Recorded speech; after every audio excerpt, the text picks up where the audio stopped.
Hey friends, welcome to Biblical Parivartana. Once again, welcome to Daily Devotions. దేవుని ప్రేమ ఇదిగో మే 16కు చెందినటువంటి వాక్య భాగం 1 పేతురు 3వ అధ్యాయం.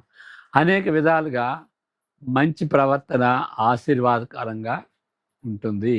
ఇక్కడ 7 మనం చెప్పుకుందాం. ఇది మంచి ప్రవర్తనకు ఉన్నటువంటి అంటే దాని ఉపయోగం, దాని నుండి వచ్చేటువంటి లభించేటువంటి దేవుని యొక్క ఆశీర్వాదం ఒకటి కాదు, చాలా ఉంటాయి అన్నమాట. దాని గురించి మనం నేర్చుకుందాం. ప్రార్థన. May the words of my mouth and the meditation of our hearts be acceptable in thy sight, our rock and redeemer. ఆమేన్.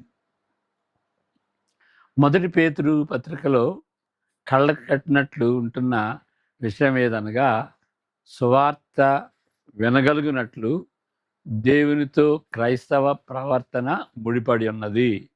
ఇక్కడ 2 విషయాలు మనం గమనించాలి. సువార్త మనుషులు, ప్రజలు వినాలి, వినేటట్లు చేయాలి. ఏది వినేటట్టు చేస్తుంది అంటే ప్రవర్తన, క్రైస్తవ ప్రవర్తన. ఈ 2 విషయాలు అన్నమాట. ఈ 2 విషయాలు ఒకదానికొకటి ముడిపడి ఉంటుంది. క్రైస్తవ ప్రవర్తనను బట్టి ప్రజలు సువార్త వింటారు. అది నిన్న చెప్పుకున్నాం. మరలా ఇది అదే విషయం ఇక్కడ ఈ అధ్యాయంలో కూడా మనం చూస్తాం. నిన్నటి ధ్యానంలో దీనిని గమనించి ఉన్నాం.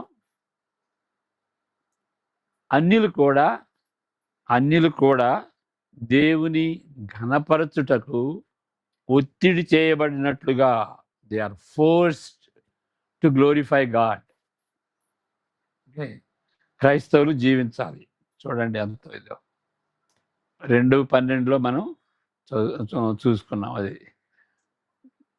అన్యులు కూడా దేవుని గణపరచుటకు ఒత్తిడి చేయబడినట్టుగా క్రైస్తవులు జీవించాలి. మీరిట్లు యుక్త ప్రవర్తన గలవారై అజ్ఞానముగా మాటలాడు మూర్ఖుల నోరు మూయుట దేవుని చిత్తం. ఈ అధ్యాయంలో కూడా అదే అంశం కొనసాగుతుంది.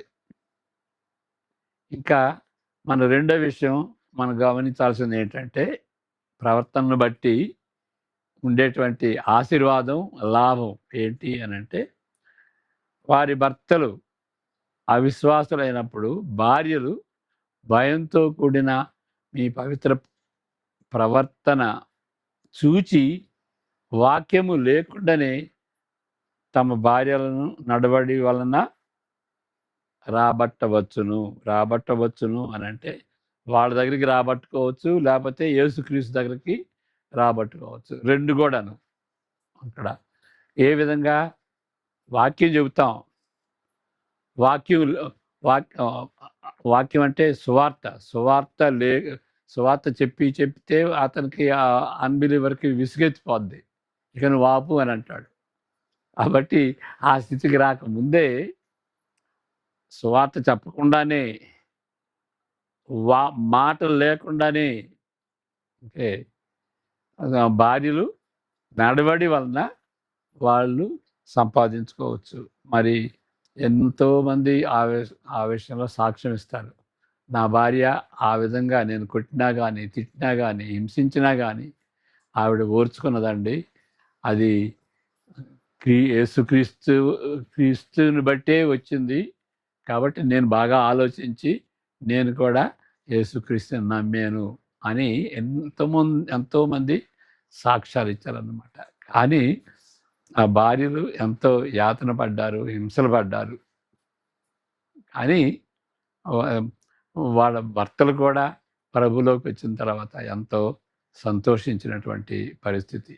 అదే తీరులో మరి ఇక్కడ 3వ అధ్యాయం 8:22 కూడా ఉంటుంది. దీనిలో కష్టతరమైన వాక్య భాగం ఇది 18 నుండి 21. దానిని ఇక్కడ చర్చించలేను. కానీ మరలా క్రైస్తవ శ్రమలకు ముడిపడి ఉన్నది. తద్వారా క్రైస్తవ సాక్ష్యంతో ఇది కలిసి ఉన్నది. కేవలము క్రైస్తవ ప్రవర్తనను ఈ విధంగా వాడుకొనుటకు ఉపయోగించుకున్నట్లు దీని అర్థం కాదు. ఎందుకంటే నేను ఎందుకు సాక్షికరంగా జీవిస్తున్నానంటే వాళ్ళు వేరే వాళ్ళు ఆహ్, ఆహ్, వాళ్ళు క్రీస్తులోకి రావాలి అనేటువంటి ఆ ఉద్దేశంతో కాదు. దాన్ని బట్టి వస్తారు. కానీ ఆ ఉద్దేశాన్ని మనసులో పెట్టుకొని దాన్ని వాడుకున్న వాడుకో వాడుకోవాలి అనేటువంటి అర్థం కాదు. కేవలం ప్రచారం చేయటానికి, ప్రచార అడ్వర్టైజ్ చేయటానికి ప్రయోజనకరంగా ఆహ్, ఉండేటటువంటి రీతిగా మన ప్రవర్తన ఉండకూడదు. వారి విలువ పెరుగుతుంది కాబట్టి క్రైస్తవులు దైవంగా ప్రవర్తించరు. అంటే నేను ఈ విధంగా చేస్తే దాని విలువ పెరుగుద్ది, వాళ్ళు కూడా క్రైస్తవులు అవుతారు అనేటువంటి తీరులో మన ప్రవర్తన ఉండదు. నీతి కార్యములు చేయుట వెనుక అనేక కారణములు ఉంటున్నవి.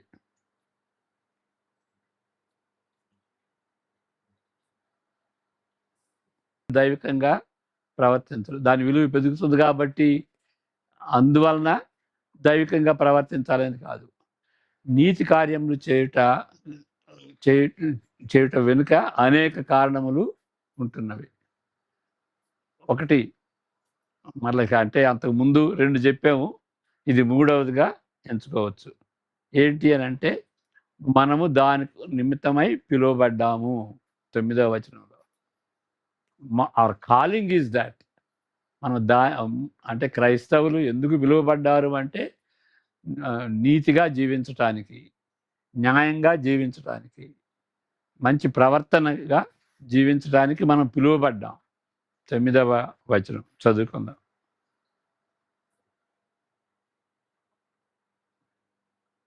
ఆశీర్వాదమునకు వారసులవుటకు మీరు పిలువబడితిరి గనుక కీడుకు ప్రతి కీడైనను, దూషణకు ప్రతి దూషణయైనను చేయక దీవించుడి. మన పిలుపు అది. ఆశీర్వాదమునకు వారసులగుటకు మీరు పిలువబడితిరి గనుక. అలాంటి ప్రవర్తన కీడుకు ప్రతి కీడు చేసేది కాదు, కీడుకి మంచి చేసేది. అలాంటి జీవితానికి మనం పిలువబడ్డాం.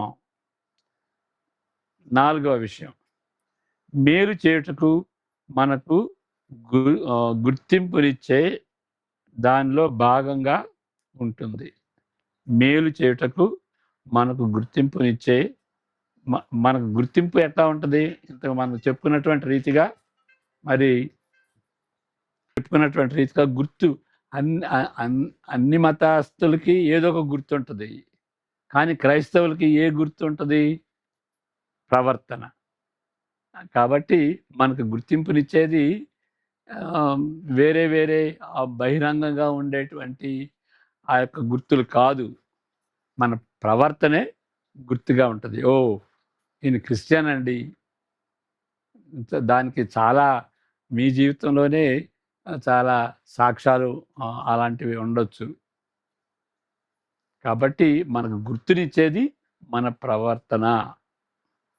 5వ విషయం, దీంతో పాటు అలాంటి ప్రవర్తన బట్టి దేవుని ఆశీర్వాదమును పొందవచ్చు.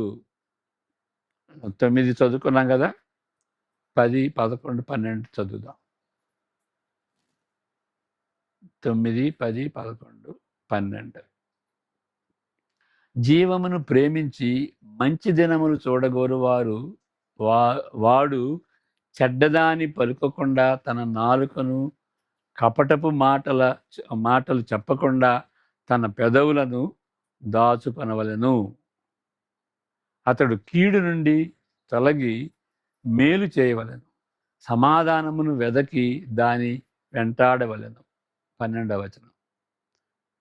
ప్రభువు కన్నులు నీతిమంతుల మీదను, ఆయన చెవులు వారి ప్రార్థనల వైపునను ఉన్నవి, కానీ ప్రభువు ముఖము కీడు చేయి వారికి విరోధముగా ఉన్నది. కాబట్టి దేవుని ఆశీర్వాదం మనకుంటుంది. మన ప్రార్థన వింటాడు, మనకి అనుకూలంగా ఉంటాడు. మరి కీడు చేయటటువంటి వాళ్ళకి దేవుడు విరోధంగా ఉంటాడు. అవినీతితో కూడిన పాఠకులకు పాలకులను బట్టి యజమానులు అని అనుకున్నాం కదా. అంతేకాదు, యజమానులే కాదు, సమాజంలో ఉన్నటువంటి పాలకులను బట్టి, లేకపోతే తిరుగుబాటులను బట్టి కలిగే పరిస్థితులను పక్కన పెట్టినప్పటికీ అలాంటి అలాంటి అలాంటి పాలకులు కానీ, అలాంటి తిరుగుబాటు చేసేటువంటి వాళ్ళు కానీ అనేక మంది ఉంటారు కదా. నీతి న్యాయములతో ప్రవర్తించే దేశ పౌరుడు, నీతి న్యాయంతో ప్రవర్తించే దేశ పౌరుడు ఒత్తిడి చేసే న్యాయ వ్యవస్థలకు చెందిన వారికి భయపడనవసరము లేదు. 13వ వచనం. భయపడిన అవసరం లేదు. సరిగా జీవిస్తే భయపడిన అవసరం లేదు. అంటే అవినీతిగా, అన్యాయంగా మరి ప్రభుత్వం కానీ లేకపోతే పరిపాలకులు కానీ చేసేటువంటివి ఆ సందర్భం ఉన్నది.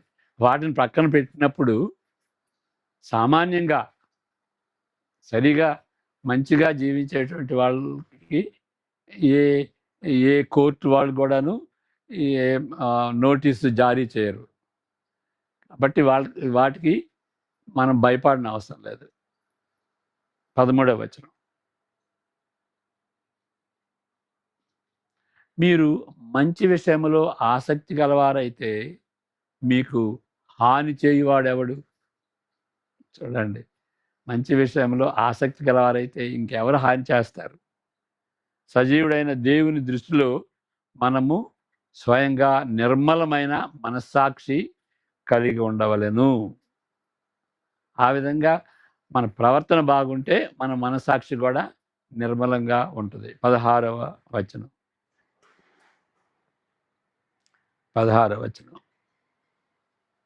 అప్పుడు మీరు దేని విషయమై దుర్మార్గులని దూషింపబడుదురో దాని విషయమై క్రీస్తు నందున్న మీ సత్క్రియల వలన సత్ప్రవర్తన మీద అపనింద వేయువారు సిగ్గుపడుదురు. మన మనసాక్షి క్లియర్గా ఉంటుంది.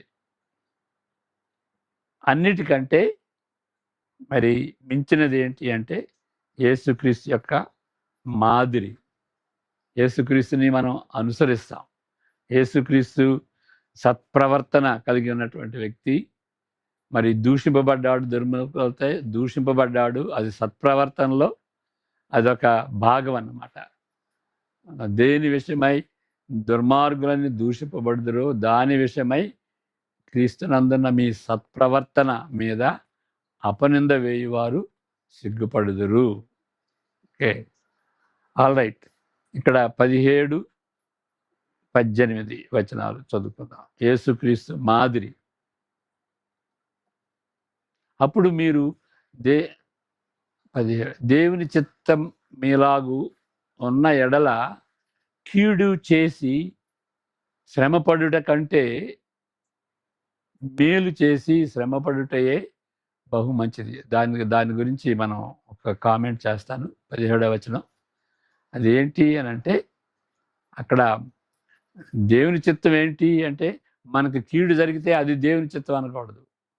కానీ మనం మేలు చేయటం, మంచి చేయటం, మంచి ప్రవర్తన కలిగి ఉండటం, అప్పుడు దాన్ని బట్టి కీడు జరిగితే, దాన్ని బట్టి శ్రమ కలిగితే మనకి, అయినా కానీ అది దేవుని చిత్తం. ఏది దేవుని చిత్తం? మేలు చేయటం దేవుని చిత్తం. మనకు కీడు రావటం దేవుని చిత్తం అని అనుకోకూడదు. మేలు చేయటం దేవుని చిత్తం. మరి మేలు చేసేటప్పుడు మనకు కీడు కూడా రావచ్చు అని ఆ విధంగా మనం దేవుని యొక్క చిత్తాన్ని అర్థం చేసుకోవాలి. 18వ వచనం.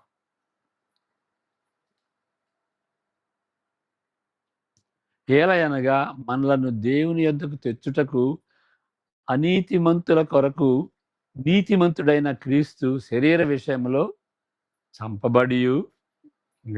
ఆయన చంపబడ్డాడు. కాబట్టి యేసుక్రీస్తు ఆ విధంగా మనకు మోడల్గా ఉన్నాడు, మాదిరిగా ఉన్నాడు.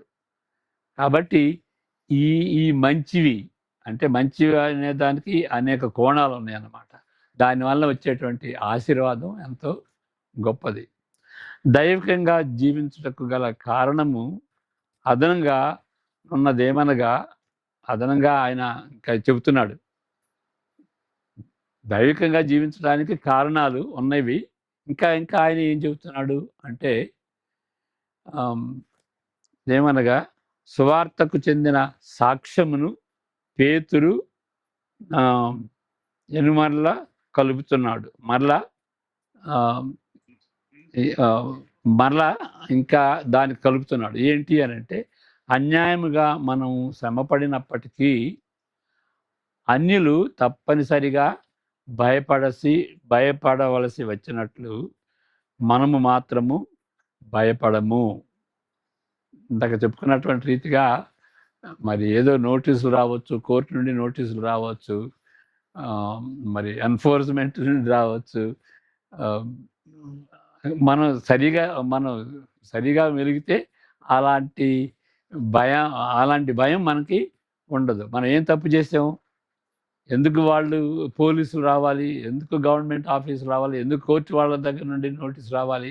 కాబట్టి దానికి మనమేం భయపడం. సత్ప్రవర్తన కలిగిన వారమైతే.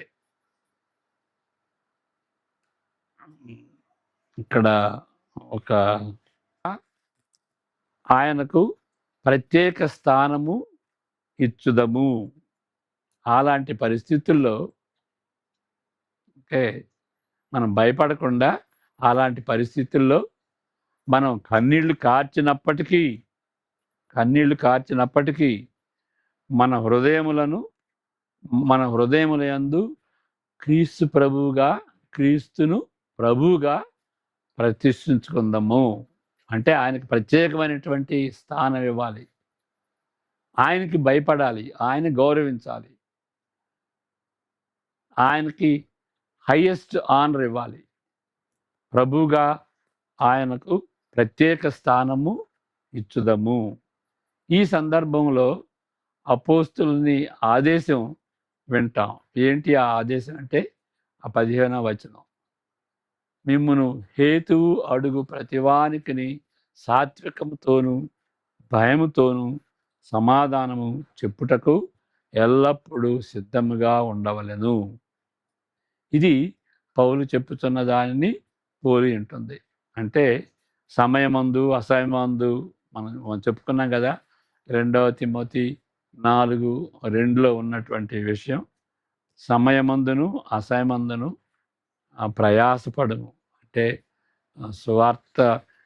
సువార్త చెప్పటానికి, బోధించటానికి అన్ని విషయాలు అన్ని సమయాల్లో సిద్ధంగా ఉండాలి అని చెప్తాడు కదా. అలాంటిదే ఇక్కడ. నిజంగా ఇలాంటి సిద్ధపాటు వెనుక సాక్షికరంగా ఉండవలనని ఆసక్తి గల వైఖరి ఉంటున్నది. అలాంటి వైఖరి ఉంటున్నది. దీనితో పాటు ఏ విధంగా మనం జవాబు చెప్పాలి అనేటువంటి సాత్వికంతోనూ భయంతోనూ చెప్పాలి. అది కూడా మరి మంచి ప్రవర్తనకు చెందినటువంటి మాట అన్నమాట. మనం ఎట్లా జవాబు చెప్పాలి అని అంటే సాత్వికంతోనూ మరి వినయంతో మనం సమాధానం చెప్పాలి. ఇక్కడ మామూలుగా ఈ వచనాన్ని 15వ వచనాన్ని అపాలజెటిక్ మినిస్ట్రీ చేసేటువంటి వాళ్ళు తప్పనిసరిగా దీన్ని కోట్ చేస్తారు. కానీ ఇది డైరెక్ట్గా దాని గురించి అపాలజెటిక్స్ మీరు మీకు ఎవరు ఏది ప్రశ్న వేసినా కానీ మీరు చెప్పగలిగి ఉండాలి అనేటువంటిది ఆ విధంగా దాన్ని ఇంటర్ప్రెట్ చేస్తారు. కానీ అది తప్పు. ఇక్కడ ఏం చెబుతున్నాడంటే మీ ప్రవర్తన, మీ యొక్క జవాబు ఎట్లా ఉండాలి అంటే సాత్వికముతోనూ భయంతోనూ సమాధానం చెప్పుటకు ఎల్లప్పుడూ సిద్ధంగా ఉండాలని చెబుతున్నాడు. కానీ ప్రతిదానికి మీరు సమాధానం చెప్పేటట్టుగా ఉండాలి. అపాలజెటిక్‌గా ఉండాలి అనేది కాదు. ఆ విధంగా మరి సాక్షికరంగా ఉండాలంటే అపాలజెటిక్స్ ఉండొచ్చు. కానీ ఈ సందర్భం మాత్రం అది కాదు. సందర్భం ఏంటంటే సాత్వికంతో, భయంతో మనం సమాధానం చెప్పాలి. మంచి ప్రవర్తనకు సంబంధించినటువంటి వాక్యం అది. ఇది పౌలు చెప్పుతున్న సమయములు అని దానికి సంబంధించిందన్నమాట. నిజంగా ఇలాంటి సిద్ధపాటు వెనుక సాక్షికరంగా ఉండవలసినటువంటి ఆసక్తి గల హృదయము, వైఖరి ఉంటున్నది. దీనితో పాటు సువార్తను సమర్థించుకునే సువార్తను సమర్థించుకోవటం అంటే అపాలజెటిక్స్‌లో ఎదగాలి అనంటే దానికి కట్టుబడి ఉంటాం. అలాంటి దానికి. అంటే మనం యేసుక్రీస్తు నిమిత్తమై, సువార్త నిమిత్తమై మనం నిలకడగా ఉంటాం. దానికి కట్టుబడి ఉంటాం. అనేక జీవిత రంగముల వలె మనము చేయుట ద్వారా దానిని దానిని నేర్చుకుంటాం. అంటే ఏదైతే ఇప్పుడు ఫర్ ఎగ్జాంపుల్ స్విమ్మింగ్, ఈతేయటం. ఈతేయటం ఎట్లా నేర్చుకుంటాం? ఈతేయటం నేర్చుకోవటం అంటే ఈత ఎయ్యాలి. ఈత ఏస్తున్నప్పుడే నేర్చుకుంటాం. అదేవిధంగా అపాలజెటిక్ విషయంలో కూడాను సువార్తని సమర్థించుకునేటువంటి ఆ విషయంలో కూడాను మనం ఎదగాలి అనంటే ఈత నేర్చుకున్నటువంటి రీతిగా మనం సమర్థించుకుంటూ ఉండాలి, అనుభవిస్తూ ఉండాలి. ఆ అనుభవంలో మనం ఎదిగినప్పుడు మనం ఇంకా మెచ్యూరిటీ ఉంటుందన్నమాట. దానిలో ఎదుగుతాం. కాబట్టి ఎట్లా అపాలజెటిక్స్‌లో ఎదగాలి అంటే ప్రజలతో మాట్లాడుతూ ఉండాలి. ఓహో! ఇట్లా చెబితే ఈ ప్రాబ్లమ్స్ వస్తాయి. ఇట్లా చెబితే ఇది సరైంది అని ఆ విధంగా మనం అపాలజెటిక్స్‌లో ఎదుగుతామన్నమాట. ఎట్లా సువార్తని సమర్థించాలి అనేటువంటిది అనుభవపూర్వకంగా మనం నేర్చుకుంటాం.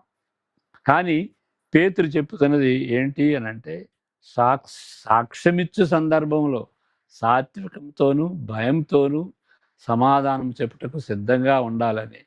అంతేగాని అపాలజెటిక్స్‌లో మీరు ప్రతిదానికి సమాధానం చెప్పేటువంటి రీతిగా ఉండాలి అనేటువంటిది అది మెయిన్ అంశం కాదు పేతురుకి. అప్పుడు మీరు దేని విషయమై దుర్మార్గులని దూషింపబడుదురో అపనింద వేయువారు సిగ్గుపడుదురు. మీ ప్రవర్తన అలా ఉంటదన్నమాట. మీ మీ మాటల్లో గానీ, మీరు చెప్పేటువంటి తీరులో గానీ, దాన్ని బట్టి వాళ్ళు సిగ్గుపడతారు. అరే! అట్లాంటి వ్యక్తిని నేను ఈ విధంగా అన్నానే అని వాళ్ళు సిగ్గుపడతారు. 15, 16 వచనాలు చదువుకుందాం.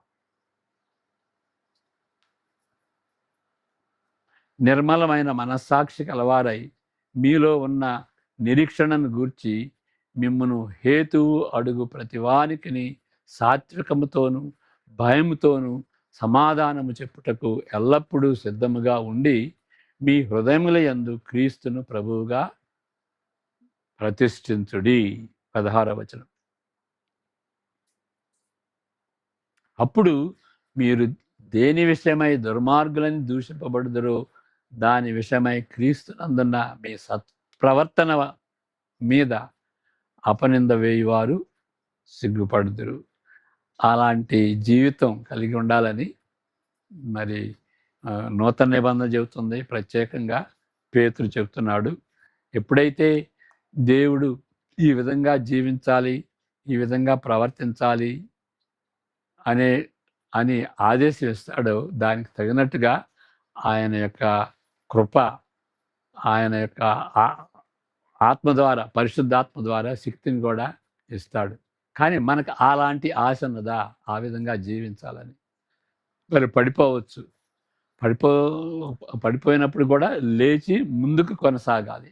పశ్చాత్తాపపడాలి. ప్రభువా నాకు శక్తినివ్వని ప్రార్థన చేసుకోవాలి. ప్రార్థన చేసుకుందాం. ప్రభువా ఇలాంటి సత్ప్రవర్తన కలిగి ఉండాలని మేము ఆశిస్తుంటున్నాం. మీ ఆత్మతో మమ్మలను బలపరచమని యేసు ప్రభు పేరట వేడుకుంటున్నాం తండ్రి. ఆమెన్. God bless you.